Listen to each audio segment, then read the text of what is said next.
विकास chapter के part 1 में समझे विकास क्या है। क्या विकास सभी लोगों के लिए एक समान होता है या भिन्न भिन्न व्यक्तियों के लिए उसका जो लक्ष्य होता है वो अलग अलग होता है।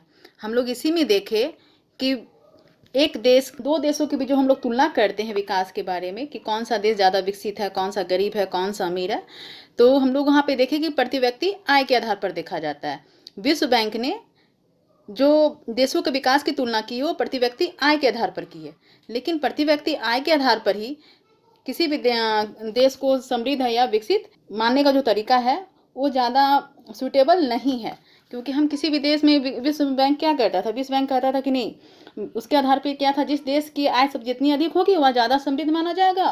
तो कहीं ना कहीं प्रति व्यक्ति आय पे डिपेंड था।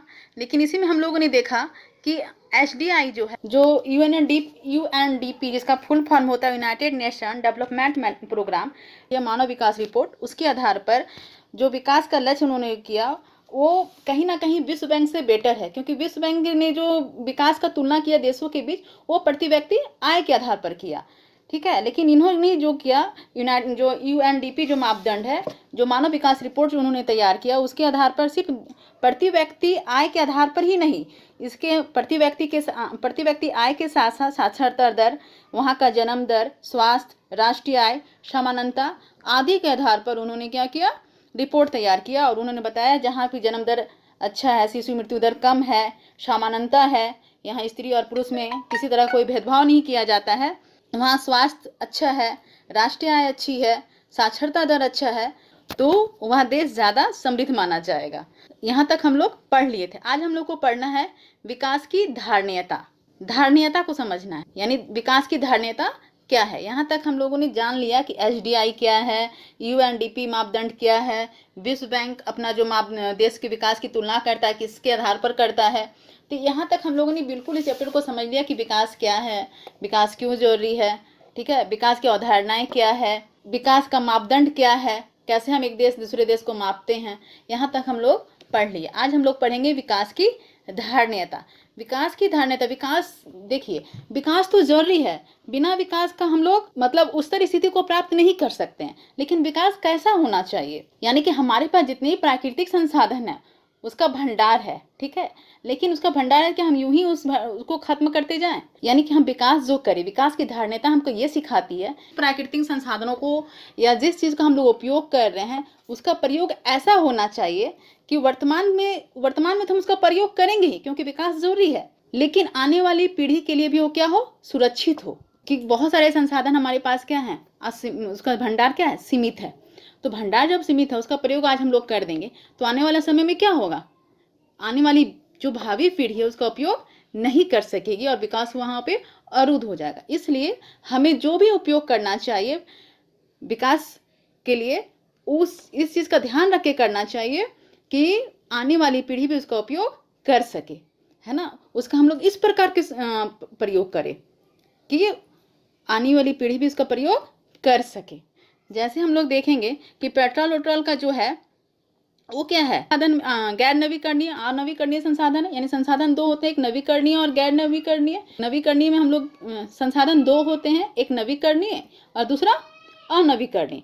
हम लोग जानते हैं कि नवीकरणीय संसाधन जिसका प्रयोग हम लोग वर्षों से करते आ रहे हैं और आने वाले भविष्य में भी करते रहेंगे।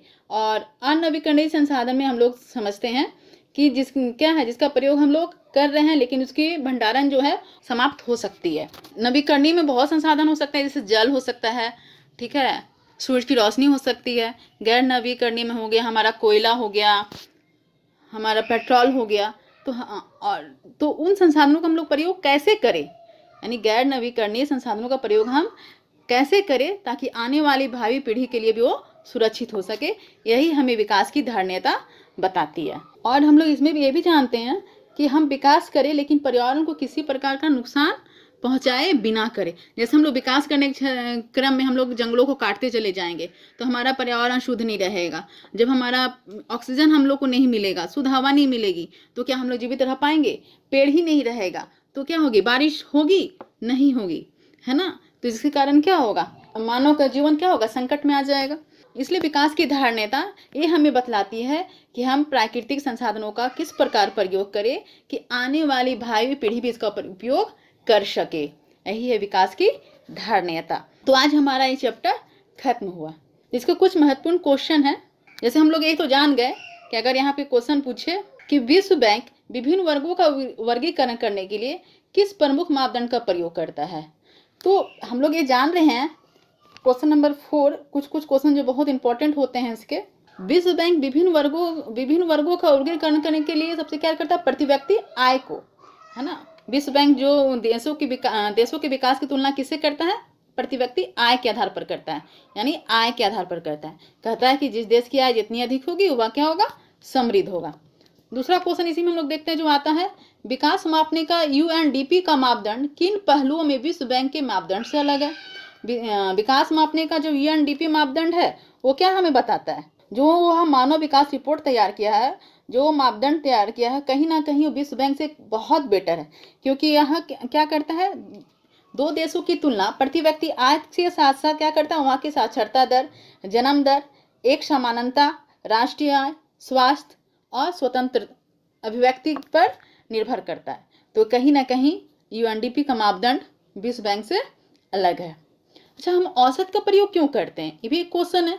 तो औसत का प्रयोग क्यों करते हैं, हम दो देशों की आर्थिक स्थिति को जानने का सबसे सरल मापदंड क्या है, औसत। औसत हमारा कैसे निकलता है, उस देश की कुल आय को कुल जनसंख्या से भाग देते हैं तो हमारा क्या निकल जाता है, प्रति व्यक्ति आय निकल जाता है।